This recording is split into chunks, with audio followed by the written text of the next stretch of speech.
You know that feeling, right? Stepping outside, and the air just feels, well, heavy, hazy, maybe a bit suffocating.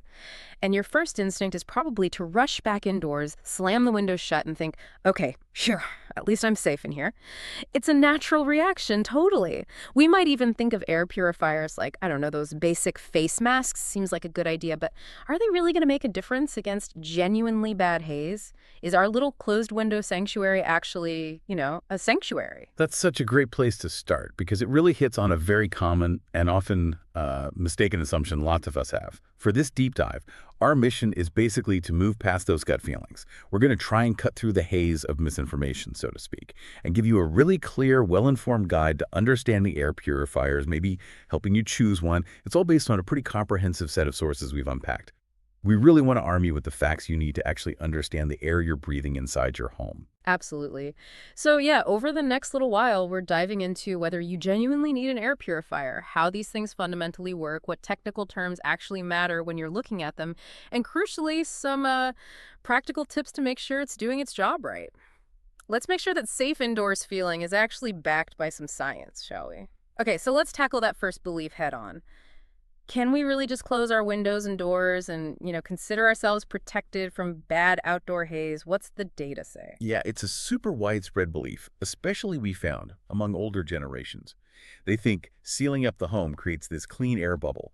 You see the thick smog outside, and it seems logical, right? A physical barrier like a window should stop it.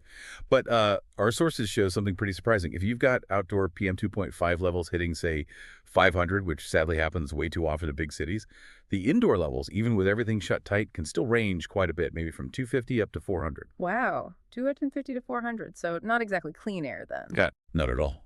It means your supposed safe haven is still packed with a lot of those airborne nasties. The thing is, your home just isn't airtight. Those tiny, tiny particles, they find ways in. Cracks, crevices, vents, you name it.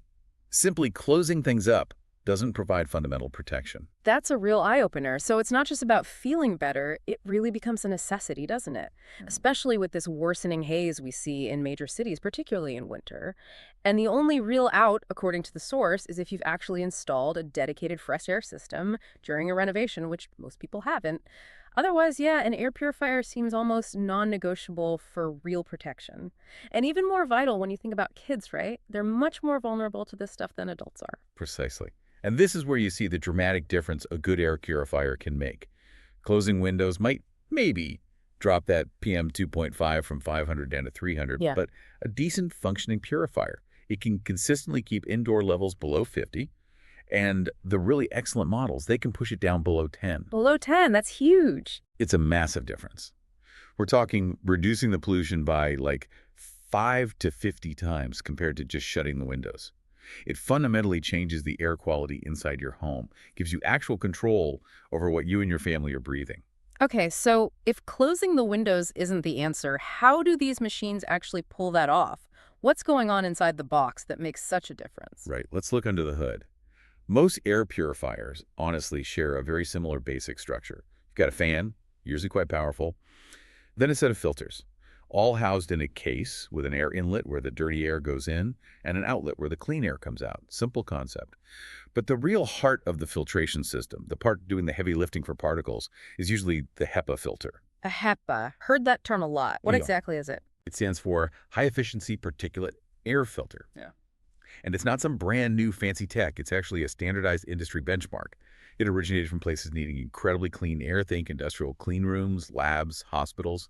It's proven technology, just adapted for our homes.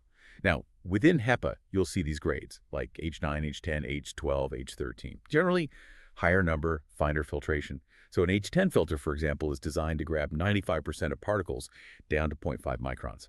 Tiny stuff. And our sources suggest that's actually already very good for most home situations. 95% sounds pretty good. What about the higher grades like H13? Right, so an H13 pushes that up to 99.95% efficiency, captures even more of the very smallest particles. But here's the trade-off. Higher grade means a more expensive filter, both when you buy the unit and, crucially, for long-term maintenance. Those filters need replacing. So the practical question for you, for your home and your budget becomes, is that extra, 4.95% filtration really worth the extra cost? It's definitely a balancing act. Makes perfect sense. Finding that sweet spot. Are there other filters we should know about besides HEPA? like for smells or other pollutants. Yeah, definitely. Many units have extra filters. Activated carbon is super common. It's great for absorbing odors, cooking smells, pets, that kind of thing. Makes a noticeable difference. But there's a really important clarification from our source about filters marketed specifically for formaldehyde. This is a key takeaway. Okay, formaldehyde, big concern for renovations. Exactly. The issue is many of these filters only collect the formaldehyde. They trap it, but then it can slowly off gas back into your room from the filter itself over time. According to our sources, the only truly effective way to get rid of formaldehyde long-term is good old-fashioned ventilation, opening windows, air exchange. So just relying on a formaldehyde filter might give you a false sense of security. Wow, okay, good to know. And just quickly on that, there's also a common myth linking formaldehyde primarily to leukemia. Our source clarifies that while it is a carcinogen, it's more typically associated with respiratory tract cancers first. Just another nuance to be aware of. Right. Understanding these details really helps avoid ineffective solutions. Okay, so filters are one part, but how do we judge the sheer power of these machines? How do we know if it's right for our room size? What's the key number? That brings us squarely to CADR, clean air delivery rate. It's basically the volume of clean air that the purifier pumps out in 1 hour, measured in cubic meters per hour, usually. It's vital because it tells you if the machine is powerful enough for your space. Okay, CADR. How do we use that number? Our sources give a really handy rule of thumb, super easy. For a 20 square meter room, aim for a CAD of about 200, 30 square meter room, CADR 300, and so on. Just match the number. And to give you a feel for it, assuming a standard ceiling height, say 2.5 meters, a CDR 200 unit can theoretically cycle the entire volume of air in that 20 square meter room in about 15 minutes. 15 minutes sounds pretty quick, but wait, that doesn't mean the whole room is magically clean in 15 minutes, does it? Air needs to actually get to the purifier first. Exactly. That's a really common misconception.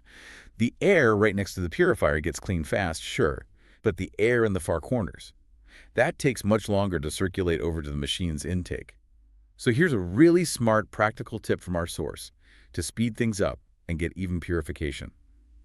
Use your air purifier with a regular electric fan. Oh, interesting. Like point the fan at the purifier. Not necessarily at it, but use the fan to get the air moving around the room. Position it to help circulate the air. It pushes the dirty air from corners towards the purifier and helps spread the clean air coming out more quickly and evenly. It's a simple, low-cost trick that seriously boosts performance. That's a brilliant hack. Okay, and thinking about how we use them, haze isn't like, burning toast where you air things out for 10 minutes. Haze can stick around for days, even weeks sometimes. That's such a critical point. The usage pattern needs to be different. For haze, the optimal way is turn the purifier on and just leave it running continuously until the whole haze event is over. We often see, especially maybe with older relatives, this tendency to turn them off frequently, maybe to save electricity or they think the air looks clear after an hour. Yeah, I can see that happening. But doing that makes the purifier, even an expensive one, pretty ineffective. You're always playing catch-up. Turn it off, PM 2.5 levels creep back up, turn it on again. For sustained clean air during those bad air days, you need consistent, continuous operation. Just set it and forget it until the air outside clears. Got it. Continuous running is key. Okay, beyond the core specs like filters and CADR, what about other factors like noise, fan quality? I remember some early models being pretty loud or developing annoying rattles. You're right, that used to be a bigger issue. Early or really low-end models could definitely have noisy bearings pop up after a few months or just be distractingly loud even on low settings. Not great for bedrooms. But the good news is most reputable brands have really upped their game on this. They've invested a lot in better motors, better fan design, better acoustics. Nowadays, you can generally expect much quieter operation, especially from established brands, making them totally fine for bedrooms or living rooms. Good to hear. And speaking of brands, our source mentioned quite a few. Yeah, it gave a pretty good cross-section of the market. You've got your big domestic Chinese players, Gree, Hair, Midea, TCL, Yadu, well-known names. Then the established Japanese and Korean giants. Sharp, Daikin, Panasonic, Samsung, LG, also very popular. Yeah. And then there are the sort of internet-born brands like Xiaomi and Baomi, which have really shaken things up, often focusing on smart features and value. Xiaomi seems to be everywhere these days. They do. And our source actually mentioned choosing Xiaomi personally, highlighting its high cost performance ratio, basically getting a lot of bang for your buck. And of course, you have the European and American high-end options, Blue Air, Dyson, Honeywell, Philips. often come with premium price tags, but also premium performance and design. So lots of choice depending on your priorities and budget. Okay, that gives a good map of the players. Now, we've mostly talked about filter-based systems, HEPA, carbon, etc. That seems dominant.